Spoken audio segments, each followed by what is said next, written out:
John Murray for the Southeast Neighbors Preparedness Committee, also known as Ready Southeast, speaking on behalf of Don Matheny, David Monk, and Larry Kirkpatrick. The National Weather Service in Portland has issued a red flag warning for our area, and we're going to get another one of those east winds coming in that blows any existing fires towards our metro areas. We're asking preparedness leaders to continue to monitor conditions throughout the red flag warning period, which is Friday at 11 a.m. to Saturday at 11 p.m. Here's Southeast Neighbors. We correspond to two different evacuation zones. On one side of Amazon Creek to the west, we're evacuation zone 25.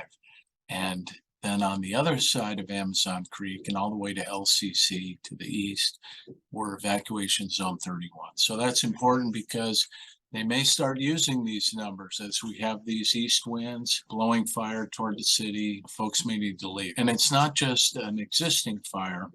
Any ignition source in these conditions can be very hazardous, so try to avoid using motorized equipment that might throw sparks and ignite a fire in these super dry conditions. You can find all about the emergency evacuation zones at the City of Eugene website. We know that in any emergency, there are going to be more needs than there are responders. The professionals just won't be able to get to us in time. So we have to watch out for our nearby neighbors. We have split up our neighborhood into 10 different areas, basically 5 on the west side of Amazon Creek and 5 on the east side of Amazon Creek. We've asked that all of those area leaders be prepared at level 1. Have your go bag ready, be ready to evacuate. Make sure you have enough fuel in your vehicles. You may run out of fuel if we're all stopped in traffic somewhere. And any other preparations for evacuation you need to make, large animals, pets, and folks who are super well prepared. We know that our transportation system cannot handle the volume that's required for a mass evacuation due to wildfire. So if you're a little ahead of the curve and you understand what it's going to be like, please arrange to carpool with one of your nearby neighbors. Plan that in advance, maybe leave at an earlier level. If an evacuation does occur, we can help just doing what we're trained to do, what we know how to do. Go check on our next door neighbor. Say, hey, did you know that it's a level 1 warning? If we get an evacuation notice, check on your nearby neighbors, make sure they know about that. Continue to educate your nearby neighbors about the evacuation zone numbers that apply to us, and teach them how to sign up for alerts so they will receive these alerts on their computer, in their email, on their phone in the future.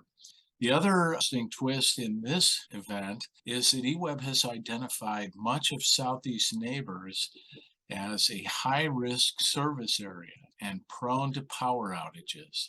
So we have to be aware of that as well. You can keep that radio charged and listening for any communications, that'd be great. Be ready for power outages. Maybe have some extra ice in the cooler. Keep an eye on the air quality to see when you need to stop allowing outside air to enter your home and when you need to start filtering the air. And check on any nearby neighbors that may be in need of some special attention, especially if we do have a power outage here in Southeast Neighbors. This is John Murray for the Southeast Neighbors Preparedness Committee,